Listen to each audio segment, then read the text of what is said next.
Hello everyone. So we are doing the last topic of chapter 16, which is 16.9 system of equations.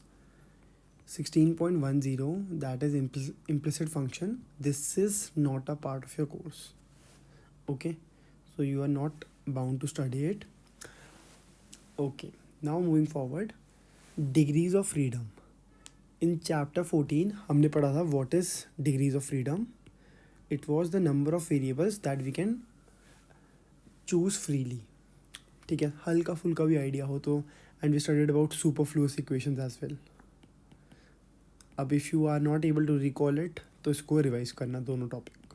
ठीक है, तो suppose x1 x2 till xn be n variables and if there are no restriction on any of this variables और if या फिर कोई एक equation भी नहीं है जो उनको लीनियर कंस्ट्रेंट जो उनको सेटिस्फाई करना कंपल्सरी पड़ रहा है, तो we have n degrees of freedom, क्योंकि सारे वेरिएबल्स को हम we can choose freely. But अगर सपोज एक रिस्ट्रिक्शन आ गई तो degrees of freedom will be reduced by 1. Now in general suppose m restriction आ रही है एंड n वेरिएबल्स है, तो m independent restriction, this is important. m independent restriction आ रही है अगर सारे वेरिएबल्स पे, दैट मीन्स ये सारे these are the restrictions and in total they are m. तो n minus m is the degrees of freedom in this case. ठीक है, let's discuss about the counting rule.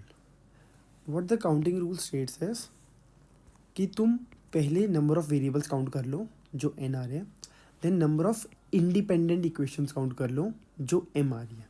तो if n is greater than m तो हमारी degrees of freedom हो जाएगा n minus m. But if n is less than m, in this case there would be no solution. No solution would exist in this case. ठीक है, I hope this is clear. अब करते हैं टिनबर्गन rule. ये mention तो नहीं है but ये मैक्रो में यूज़ होते हैं. इसका मतलब ये होता है कि गवर्नमेंट के ना कुछ टारगेट्स होते हैं एंड गवर्नमेंट्स के पास कुछ इंस्ट्रूमेंट्स होते हैं. तो ये बोलता है कि अगर गवर्नमेंट्स के पास n टारगेट्स हैं तो गवर्नमेंट को n इंस्ट्रूमेंट्स भी चाहिए. तो गवर्नमेंट जैसे इंस्ट्रूमेंट्स होते हैं, मनी सप्लाई चेंज कर दी तुमने, टैक्सेशन कर दिया, गवर्नमेंट एक्सपेंडिचर कर दिया, और टारगेट्स अनएम्प्लॉयमेंट कम करना, ग्रोथ बढ़ाना, इन्फ्लेशन कम करना, सारे ये सारे. तो अगर n टारगेट्स है तो you need at least n instruments. This was the Tinbergen rule. Now look at this concept जो हमने काउंटिंग रूल के बेसिस पे we डिस्कस कि काउंटिंग रूल के बेसिस पे क्या हम फाइंड कर सकते हैं degrees of freedom. But suppose देखो, in most of the cases it is generally not valid. क्यों? क्योंकि सपोज 100 वेरिएबल्स है, x1 to x100, एंड सिर्फ एक रिस्ट्रिक्शन है x1 square plus x2 square plus x100 square equals to 0. अब अगर ये रिस्ट्रिक्शन है तो हमारी इफेक्टिवली डिग्रीज ऑफ फ्रीडम क्या होना चाहिए? n minus number of restriction, तो 99 होना चाहिए. बट ये कंडीशन तभी सेटिस्फाइड है when x1 equals to x2 equals to x100 equals to 0. तो ये तो इसी स्पेसिफिक केस में जस्ट सेटिस्फाई हो रही है. तो x1 टिल x100 can not take any free values. There are no free values, कोई भी रैंडम वैल्यूज नहीं ले सकते. So there are no degrees of freedom in this case.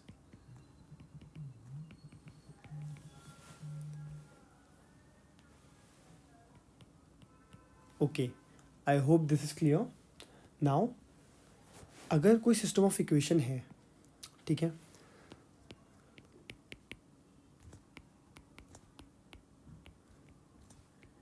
n variables है and what we have is, अगर k हम कह रहे कि डिग्रीज ऑफ फ्रीडम है, तो दैट वुड मीन कि there is a set of k variables which can be chosen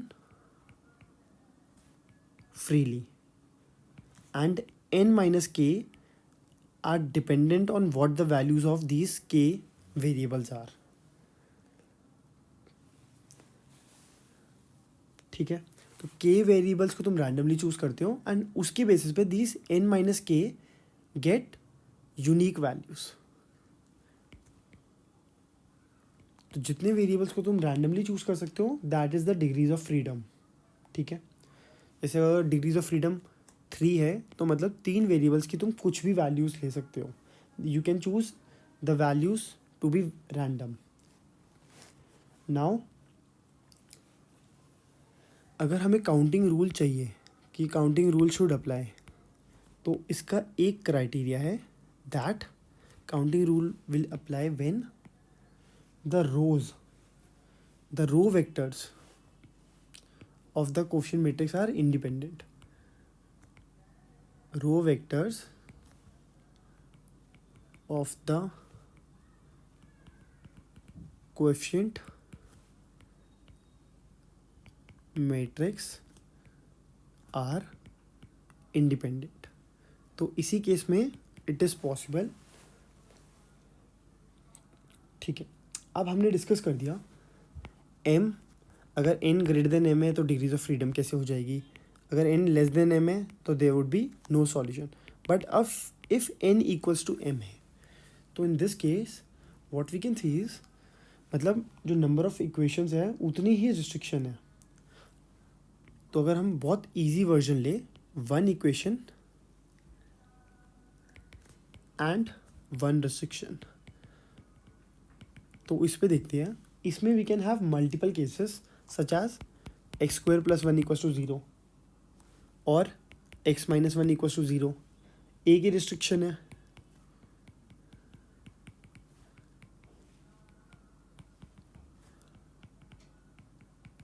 ठीक है, अगर इस केस की बात करें, इस केस में सॉल्यूशन 0, कोई पॉसिबल सॉल्यूशन नहीं है.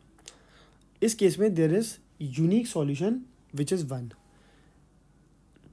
इस केस में देर आर p सॉल्यूशंस. क्या होगा, x equals to 1 2 3 till p.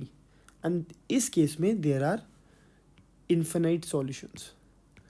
तो what we can infer is, अगर number of equation equals to number of restriction, ठीक है, तो अगर इट इज़ पॉसिबल कि सॉल्यूशन इन्फिनाइट भी हो, एग्जिस्ट भी करे और यूनिक भी हो. ठीक है, now moving further to finding partial derivatives from differentials. This is example 16.33. ठीक है, जस्ट ठीक है, I read it out. Consider the system of equations u square plus v equals to X Y, u v equals to minus X square plus Y square. what does counting rule say about this system? So okay, and find the differentials of u and v expressed in terms of dx and dy. Firstly, we'll solve the a part, counting rule. According to the counting rule, the number of restrictions m is 2 and number of variables are 4. So yes, 4, which is x, y, u, v. So in this case, 4 minus 2, which is 2. The degrees of freedom are 2. That is, 2 variables can take any value. Okay. So suppose we say that x and y are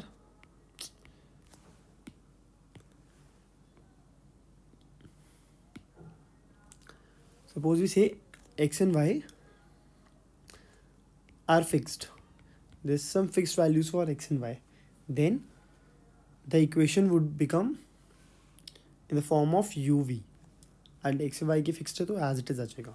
Suppose we say x equals to 1 and y equals to 0. Now the equation become u square plus v equals to 0, and the second equation becomes u v equals to -1, right? From this you can see u square equals to -v, and v की value इसमें put कर देते हैं, तो v equals to minus U square, इसमें put करा u into minus of U square equals to -1, u cube equals to 1, so which means u equals to 1. This means v equals to -1. So what we have seen is अगर x equals to 1 है, y equals to 0 है, then u is coming out to be 1 and v is coming out to be -1. But in general, we'll assume that u is a function of xy, also v is a function of xy and they are both differentiable functions. ठीक है, जहाँ जहाँ पे वो satisfy हो रहे हैं तो दे आर डिफरेंशिएबल फंक्शन. अगर u एक्स वाई का फंक्शन है, v एक्स वाई का फंक्शन है, तो u स्क्वायर प्लस v, ये जो इक्वेशन आई थी हमारी,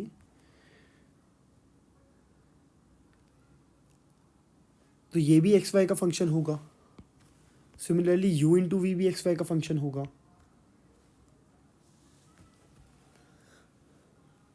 okay, I hope this is clear. Now अब अगर हम इस इक्वेशन का डिफरेंशियल लें, इस इक्वेशन का, I will write this down below only.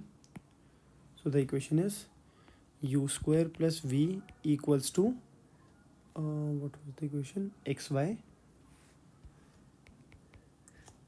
And U V equals to minus X square plus Y square.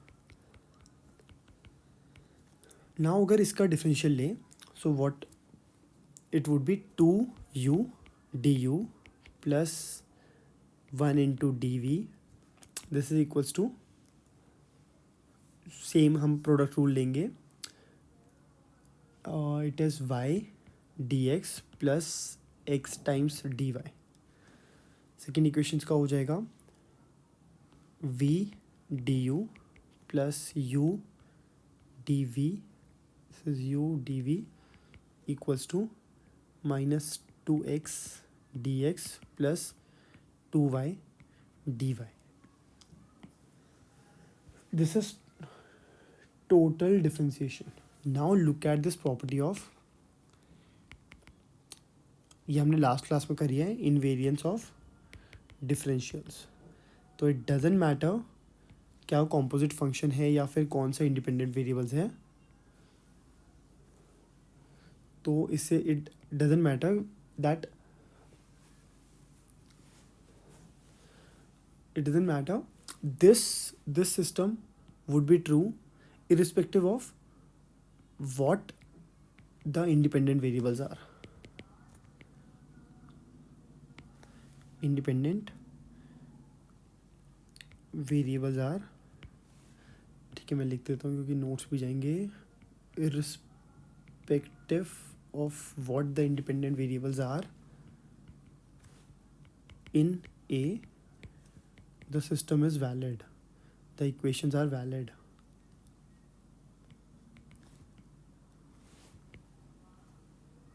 Okay, now what we have is, if you want to solve for this, तो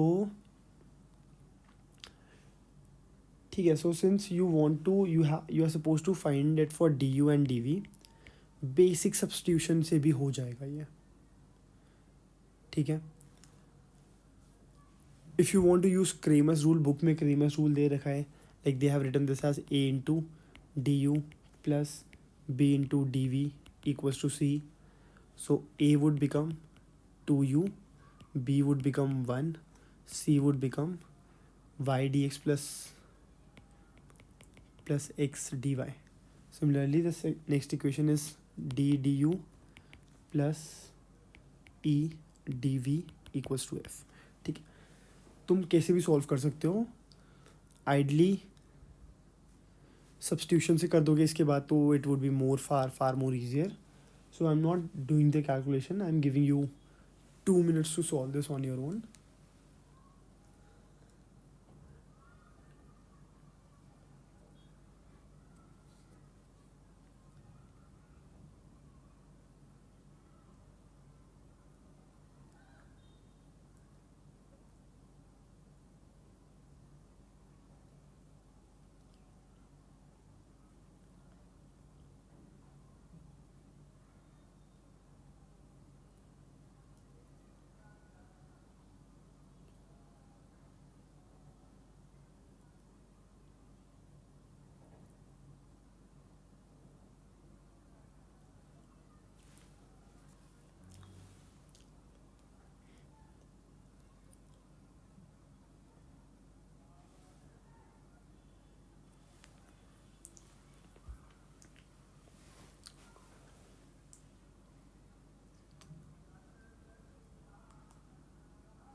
Okay, now if you'll solve this, you'll get it in this form: yu plus 2x.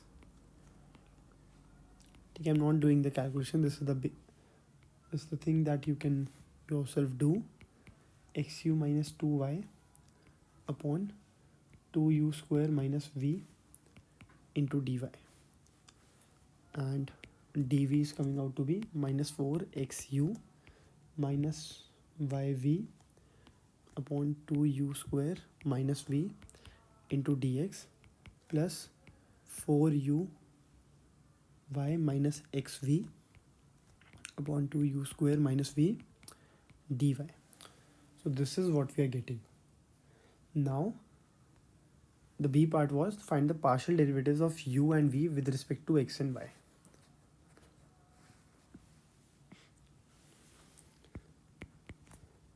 We are supposed to find del u by del x. So with this you can find del u by del x. This is nothing but yu plus 2x upon 2u square minus v. Del u by del y would be xu minus 2y upon 2u square minus v.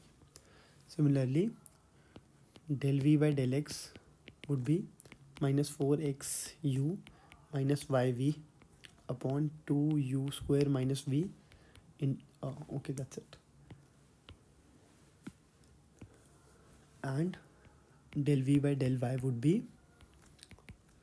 4u y minus xv upon 2u square minus v. Right? Now the c part is xy 1 0 minus 1 0 1 minus 1.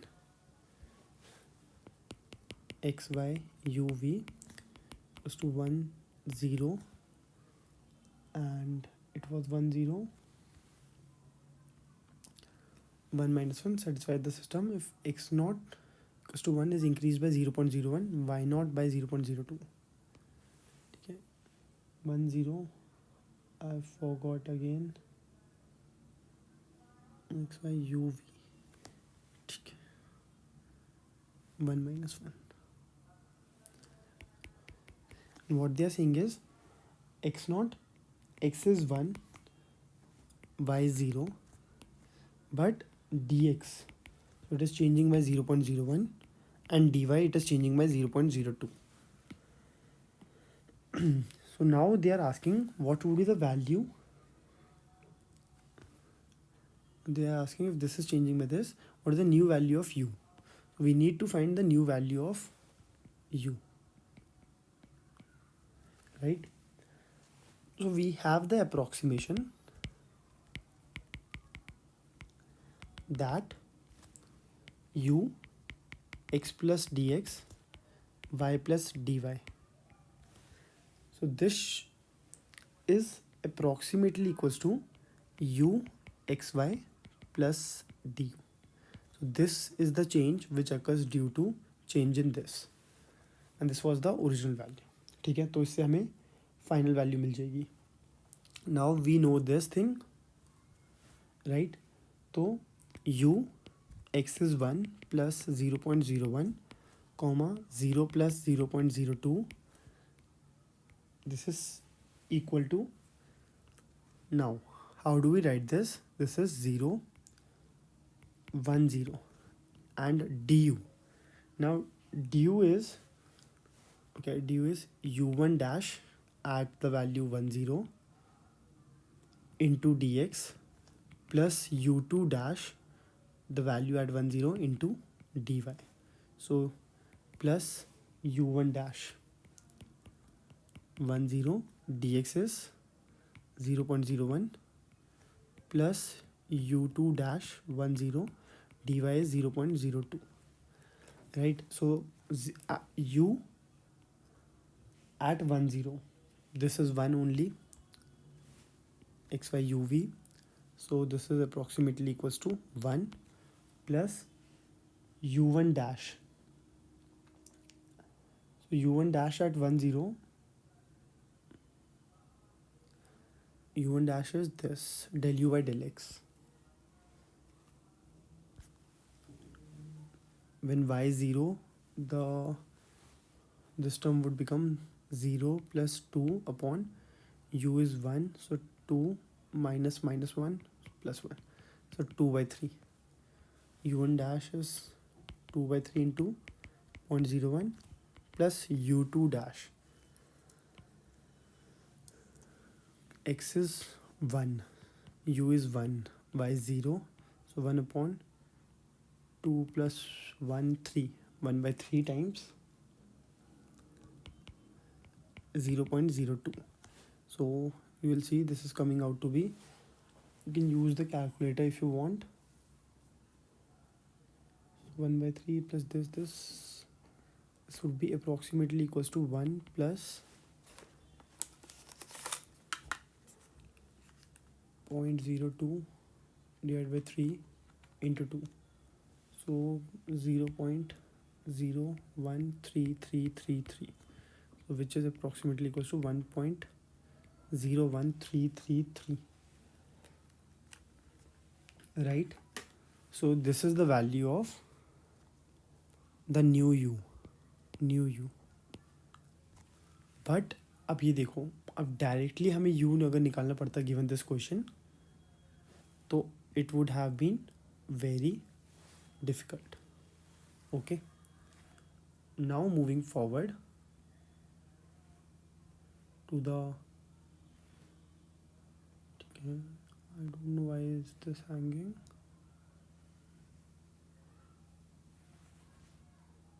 Okay, so now moving forward to the last example 16.34. तो it the macro economic model. अब I guess macro अभी तक इतनी पढ़ रखी होगी that you will be able to solve this, where y equals to c plus I plus G. ठीक है, this is the national income. Consumption is a function of disposable income and investment is a function of interest rate and interest rate is also a function of the money supply. ठीक है, C consumption है, I investment है, G public expenditure है, T tax revenue है, R interest rate, M money supply. अगर अब हमें बोले कि डिग्रीज ऑफ फ्रीडम निकालना है तो कितने वेरिएबल्स है? Will see there are variables Y, C, I, G, T, R, M. 1 2 3 4 5 6 7. Equations कितनी हैं? 4. N is 7, M is 4. तो काउंटिंग रूल के हिसाब से डिग्रीज ऑफ फ्रीडम इज 3. ठीक है, first part has been solved, basic part. Now they are assuming all the functions are differentiable and f dash 1 h dash less than 0 which makes sense. h dash less than 0 का मतलब अगर interest rate बढ़ेगा तो investment कम हो जाएगी. m dash less than 0 which also makes sense क्योंकि अगर money supply बढ़ी तो this is the LM curve, IS curve. Money supply बढ़ी, LM shift towards the right, LM1, so the interest rate falls. ठीक है, इसलिए m dash is negative. Now you are supposed to find y, c, I and r as differentiable functions of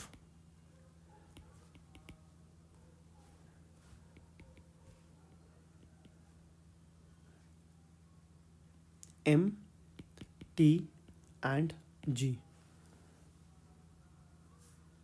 Okay, then you are supposed to find del y by del t and del c by del t. ठीक है, and suppose उन्होंने एक equilibrium point भी दे रखा है initially, G naught, Y naught, C naught, I naught, R naught. फिर वो पूछ रही है अगर money supply, tax revenue, public expenditure सब कुछ स्लाइटली चेंज हो रहा है तो नेशनल इनकम और कंजम्पशन पे क्या इम्पैक्ट आएगा. फर्स्टली स्टार्ट करते हैं बेसिकली, हम इसको प्रोसीड कैसे करेंगे. टोटल डिफरेंशिएशन हर फंक्शन को. ठीक है, मैं पूरा सॉल्व नहीं करूँगा, मैं बस समझाऊँगा. कुछ दिक्कत होगी तो do let me know, I'll solve it. dc plus di plus dg, and dc would be f dash y minus t into dy minus dt. Total differentiation है. Third is I. So del I would be h dash r dr, and r.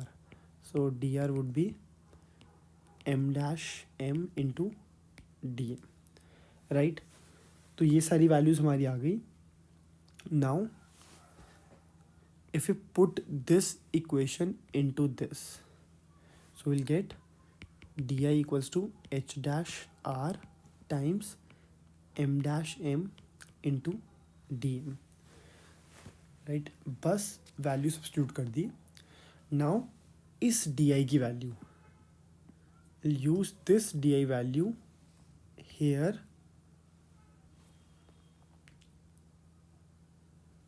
Okay, we'll use this di value in this particular equation. So what we'll have is, अब फिर उसको further simplify करेंगे. So what we'll get is dy minus dc equals to, जो ये as it is equation गई, h dash r m dash m dm plus dg. Similarly, the next equation can be written as in the form f dash y minus t dy minus dc. This is equals to, ठीक है, इसके component तो सबके अलग अलग आ रहे हैं, equal two plus component नहीं और वेरिएबल्स एसोसिएटेड विद इट. ठीक है, डी टी है या डी जी है या डी एम है. राइट. अब ये दो इक्वेशंस हैं.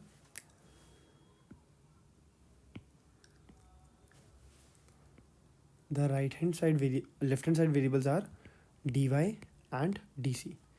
तो using Kramer's rule or substitution we can solve this. अब मैं solve नहीं कर रहा, the calculations would become a bit complicated. तो I expect you to try and solve this. नहीं होगा तब मैं solve करूँगा. So if you solve this, you will get this value.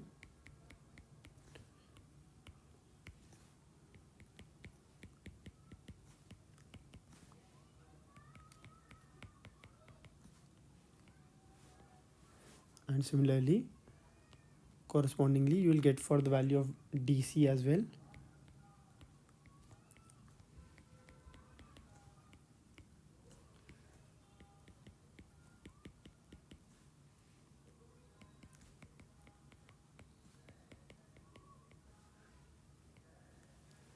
Right. dy and dc in the form of dm in the function of dm dt dg. ये endogenously determined थे. मतलब and dm, देखो, m money supply, taxes, government expenditure, ये बाहर से government या RBI fix कर रहा है. And these factors are determined on the basis of these values. तो these are endogenous variables, whereas mtg are exogenous variables. Exogenous are those variables which are determined outside the model. मतलब बाहर से तुम्हें fixed value मिलती है. ठीक है. Now dy by dt, so this is minus f1 dash, and since f1 dash lies between 0 and 1, so this value would always be negative. मतलब अगर taxes बढ़ रहे would be always be less than 0, so which means अगर taxes बढ़ रहे हैं तो तुम्हारी national income fall हो रही है.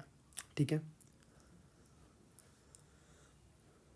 Okay, and del r by del t, this is 0 because taxes are not influencing the interest rate. Okay, now अब वो कह रही कि अगर dm dt and dg बहुत स्मॉल अमाउंट से बढ़ रहे हैं,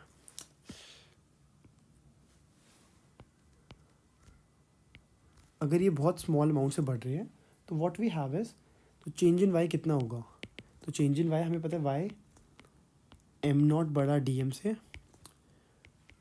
टी नॉट बड़ा डी टी से, जी नॉट बड़ा डी जी से, right, minus the initial value T naught G not.